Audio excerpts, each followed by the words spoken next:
Hello, good morning. How are you doing?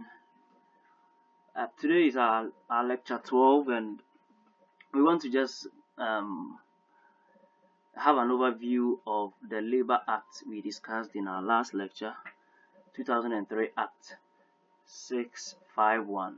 So, this is the Labor Act. You find it on the model, and kindly take time and go through. We want to have an overview of it. So, the Labor Act has arrangement of sections, and it also has different parts. So let's look at this is the part one. It gives the preliminary scope of application, and we have part two. Part two has the public employment centers and private employment agencies.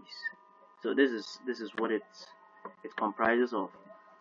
For the part two, establishment of public employment centers and registration of private employment agencies. It also has the functions of the centers.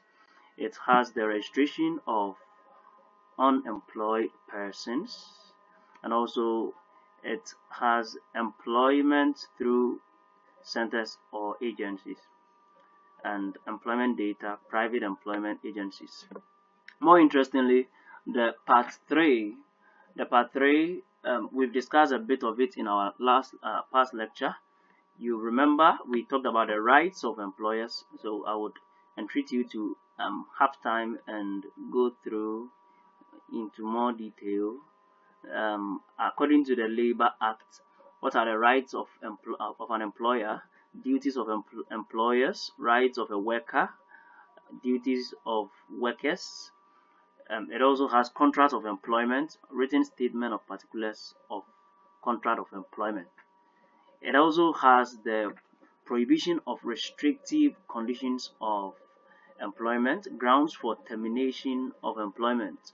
What grounds can you use to terminate as employment as an employer?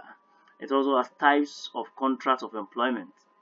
It has notice of termination of employment, what notice must be served, and remuneration on termination of employment, sometimes called terminal benefits. And it has other exceptions we stated. The part 4, which is the general conditions of employment, subpart 1, annual leave with pay.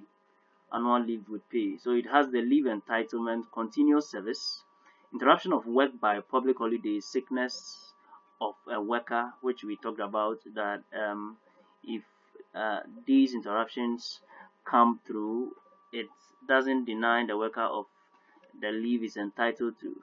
So sickness of a worker, the number of days he will stay at home will not be deducted from his annual leave. And also interruption of work by voluntary communal labor, communal work, civic duties, and um, special leave. Sick leave not part of annual leave.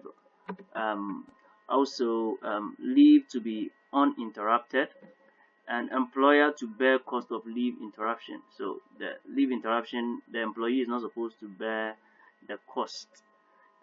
Yes, so the employer is supposed to bear the cost. If the employee is sick, it's the employer who is supposed to bear the cost of whatever unproductiveness that might have caused. So it also has the record of employment leave. Worker may take leave in two equal parts. Can decide not to take the leave continuous, but can take it can break it into two. Some even break it into more than two, and others yeah. So the Labor Act makes provision for these leave entitlement to be restored to suspended worker on reinstatement. Termination of employment not to affect leave entitlement, and agreement to forego leave to be void. That is also a provision in the Act, and subpart not applicable to family concerns. We are just having an overview of the Labor Act for us to, or for you to have some few things on your fingertips. I would entreat you once again to read the detail of the Labor Act. You can create some time to read into details.